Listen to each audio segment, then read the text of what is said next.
Good morning, Metro City Church. It is time for daily devotions.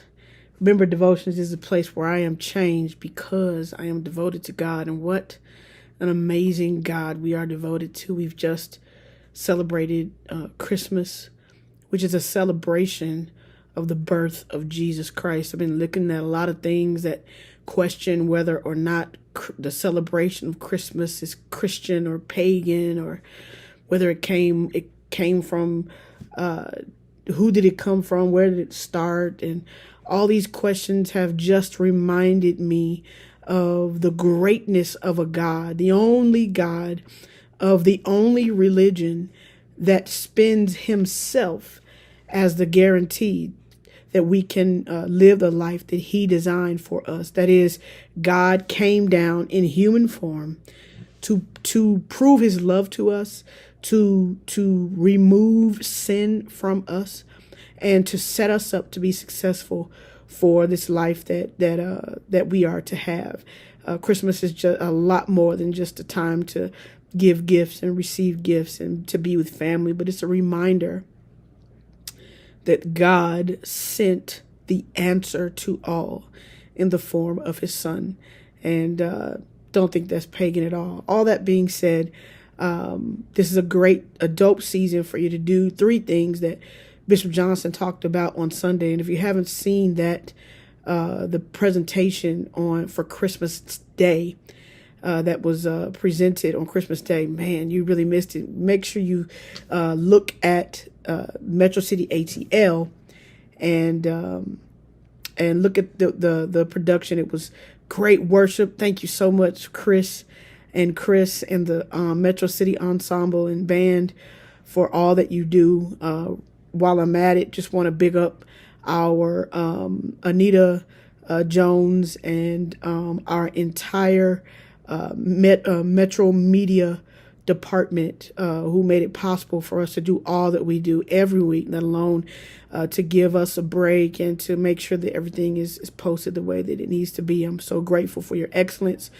and for your faithfulness. All of that being said, I want to remind you that Bishop Johnson talked about 3 things that I thought was very important for us to remember in this season, especially because the end of the year is just a few days away. He talked about expectation, preparation, and adoration. I know when you get to the end of the year, if you're like me, especially when I was waiting to be married, I would get to October, November, December and thinking, Lord, I'm not going to be married by this time, by the end of the year. But then I'd start asking the Lord to meet him by the end of that year. And, I never gave up when it comes to believing God for what I was trusting him for. But I did come to a point at the end of every year thinking, oh my God, the end of the year is coming. And I remember getting a question every year. Sometimes, honestly, I believe that sometimes the question was from myself. Sometimes I believe it was from the devil. And then other times I believe it was from God, and it was just one question. And my answer was the exact same every single time. And the question was, what if I don't do it this year? What if I don't answer the prayer? What if I don't complete what you're asking me to complete this year? What will be my posture? And every time my posture was, I'm going to give you everything I got till the day that I die. And I know that that's maybe something easy to say, but it's a whole other thing to live that way and to really truly be willing to give of your life, even when God does not answer prayers. My mom says that unanswered prayers are one of the greatest ways to disciple you, to let you see whether or not you truly belong to the Lord. It's a great test of your faith. And so I don't think that God is dangling a carrot in front of your face, but I do think that, do believe with all of my heart that every moment that you have an unanswered prayer, it's God begging you to trust him, because he has that eternal view. If you could see time as a parenthesis inside of eternity, God lives in the past, present, and future, and knows all consequences of every decision at any given moment. And because of his omniscience, I want to encourage you to trust him. Now, if you trust him, then you'll do what Bishop Johnson talked about. Number one, and that's expectation. Expectation is about hope. Hope is earnest expectation. It's really about whether or not you really want to give up because the timing didn't work out the way that you wanted to.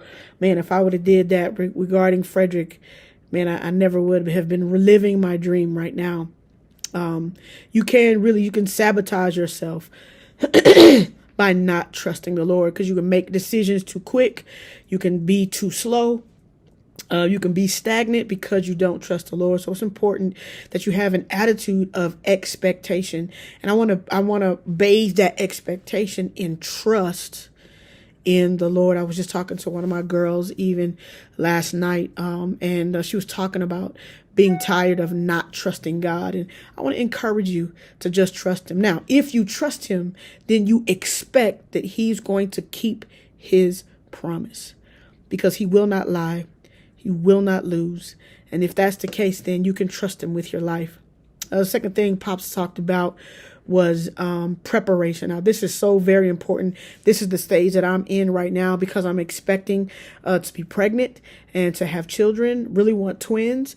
So preparation is a big part of my focus, big part of my eyesight, my eye line right now, preparing my emotions, my body, my home, to be prepared to receive, two other people in my life. And so what does that look like for me? It means, for me specifically, when I talk about my body, I'm talking about drinking more water. I'm talking about being more cognizant of what and how much I'm eating, and how consistently am I exercising. I found a pocket of something that I love to do, and that's I love to swim. I've loved it my whole life, and really didn't know that there was an aquatic center like 8 minutes away from where I live. And so I've been swimming at least 3 days a week, but I'm gonna amp it up to every day.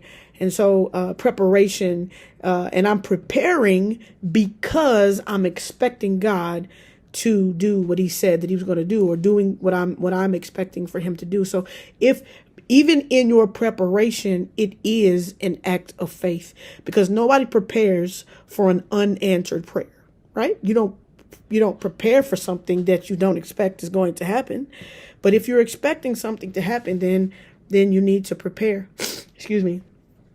And last thing Pop talked about was adoration. Now, I love this because what he talked about is he made adoration equivalent to worship and praise to the Lord. And I love this because when you have unanswered prayers, come to the end of the year, you have unanswered prayers, things you need God to do that only he can do, and it's not done yet. You expect, you prepare. I think the icing on the cake, the cherry on top, is when you start blessing the Lord, giving him worship, and spending time worshiping and giving him glory and focusing on him. What Elder Yule said, I love it. I'll be quoting him for the rest of my life. And that is that worship decentralizes self. And what I love about that is it's a hand it's a tool, a weapon in the hand of the Lord, because it ignores the enemy. It ignores your emotions.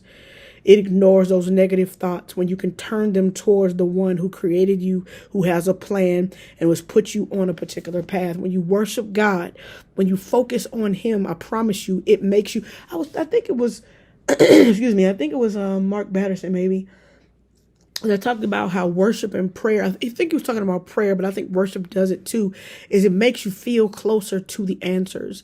If nothing else, it makes you feel closer to the answerer. And so I want to encourage you in this season where it's coming to the end of the year, just days away, and we'll be in 23. I believe it's going to be a phenomenal year. I think it's going to be a record-breaking, mind-blowing, miracle-making year. But you gotta be prepared for it.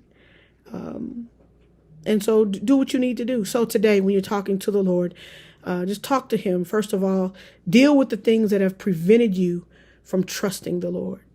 Give those things up. Lay them at the foot of the cross and crucify those things, and let trust in God, let absolute dependence on him resurrect in your heart. so that you can truly be prepared for what's going on. And for preparation, ask the Lord, what are those things? You know what, Lord, I need to do certain things in my life that I need to do to prepare for what you want to do in my life. Maybe it's not going to happen. Maybe for some of y'all, things might be happening before the end of the year. Like, listen, we serve a dramatic God. He loves to come in on the end of things. While that'll get on your nerves a little bit. I mean, just being honest. That's how he is. And what if he's going to do it right before the year ends? Don't sabotage yourself by not being prepared. Prepare your heart to receive what God would have you to receive. And then lastly, put that cherry on top and begin to worship the Lord. Don't leave your devotions today without spending some time in praise and worship to the King of Kings, the Lord of Lords, the God of all, the ruler of all, the Prince of Peace, the one you can hide in your refuge, the one who is worthy of every hallelujah, the one who is the bright and morning star, the one who spent his majesty on being inside of humanity so that we could have the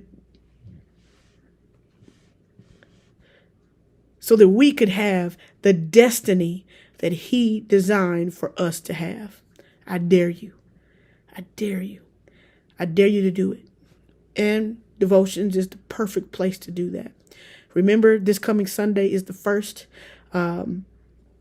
of January. We will be in person. And we'll be in person, and the service will start at 12 p.m. We are going to have communion. You don't want to miss it.